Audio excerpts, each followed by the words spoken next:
The news never stops. LBC News. It's 5:25. The US says that it's carried out fresh attacks on southern Iran, targeting missiles and boats attempting to lay mines. It happened just hours before peace talks in Qatar. Tehran has downplayed suggestions that an agreement is close. Well, Hassan Pazada is a geopolitical strategist and foreign policy analyst who specializes in Middle Eastern affairs and joins me live now on LBC News. Hassan, it's great to have you with us here this evening. What a lot of people will be looking at and thinking to themselves is why the US would launch these later strikes when they're on the verge of possible peace negotiations with Iran. Thanks for having me, Vanessa. I think so. We are seeing a calibrated escalation by the U.S. They are maintaining the leverage over Iran because the negotiations still are very fragile. These strikes, which are targeted the missile sites and both near the Strait of Hormuz, these are very critical choke point for the global oil shipments, as we know. So I think so. The Washington intent is to protect its forces and the regional interest. Tehran obviously is downplaying of progress and talk. It reflect a deep mistrust and some unresolved issues between them, for which we have seen the Iranian foreign minister and Iranian speaker in Qatar, where Qataris, the mediation has started. They have done the mediation with them and try to iron out some details. The main point of contention at the moment is obviously the enriched uranium and also the frozen funds for Iranians. Iranians want these, the foreign funds, a part of that to be released first in order for them to come and sign that MOU. Also, we have seen in the recent,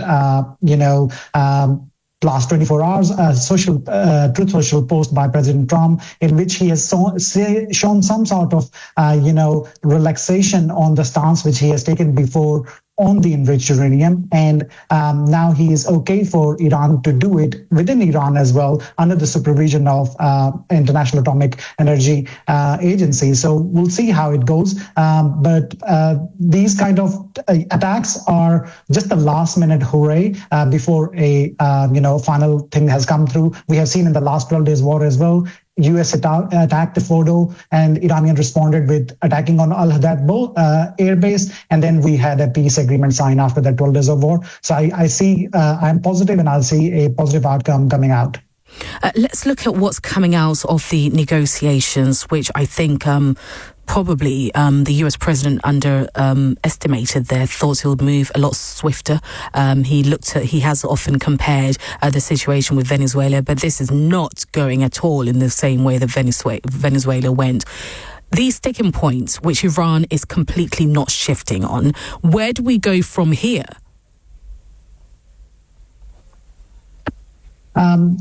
Exactly. I think so. There was miscalculation in the part of Trump administration. And obviously, it was, the back of all that attack was the intelligence which was provided by the Israelis and Benjamin Netanyahu, Prime Minister Benjamin Netanyahu, going to U.S. and, giving that presentation that once they go and they can able to do a regime change in it in Iran. But I think so. Iran has done with the war prospect, they have done really good. They have sustained that all the pressure. They have shifted the war horizontally. They can't attack US, so they have attacked all the GCC. They have choked the Strait of Hormuz for the global economic supply, and raised the oil fuel prices all around the world. So I think so. US, by going into Iran, have now given Iranians a leverage, a leverage and a tool which they don't have in the last talks, in Omani talks, or in the Joint Comprehensive Plan of Action. So now Iran has something as a new weapon to use in any future negotiation.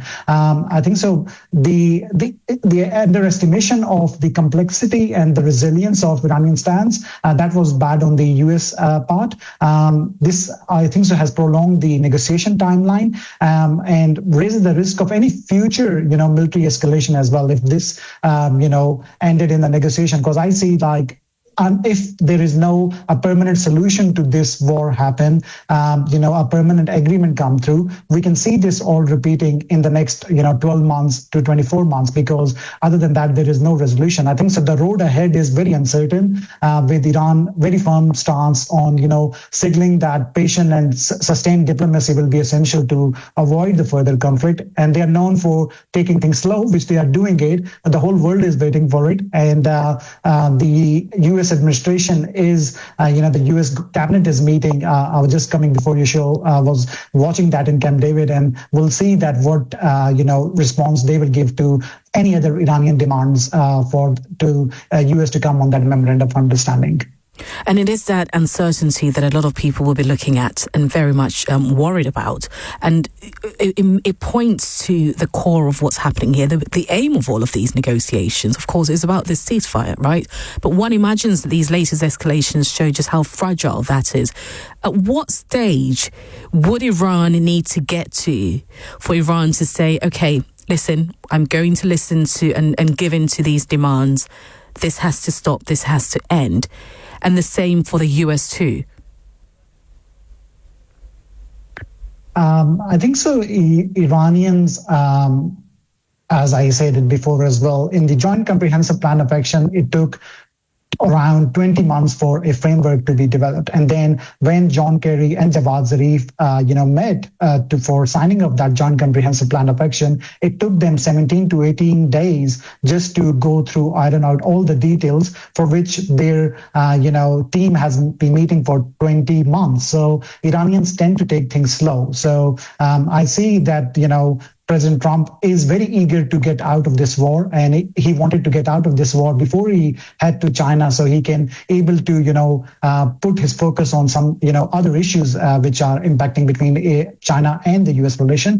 But the whole the interlocutor in between is Pakistan at the moment, and I think so Pakistan has played a very good role by engaging the Iranians and the U.S. and also the other stakeholders in the region as well, to keep bringing Iran to the table, to keep, not just, passing through the messages as well, but trying to actively resolve the issues as well. But the Field Marshal of Pakistan was in Iran and tried to bring them, it was his visit that the Iranians are, we are seeing that deal going to happen, that they agreed on an MOU. And then from there, he stayed away, flown to China and, met, Chinese leadership there as well, because one part of this MOU is where the enriched uranium will go. So there are two options, which is either China or Russia, and Pakistan is actively working on making up a solution for Iran, so Iran can take that off-ramp, go out of this war, and then bring Iran into the fabric, in this regional fabric as well, after the sanctions will be, withdrawn. Regional, economy as well, because the whole region is disturbed and the whole world economy is disturbed at the moment. I think so. The ceasefire depends on both sides reaching a painful but pragmatic recognition that continued conflict serves neither long-term interest for USA or Iran. Absolutely. Really good speaking to you. Thank you very much indeed for your time. That is Hassan Perzada, who's a geopolitical strategist and foreign policy analyst who specialises in Middle Eastern affairs. Thank you. This is LBC News. Just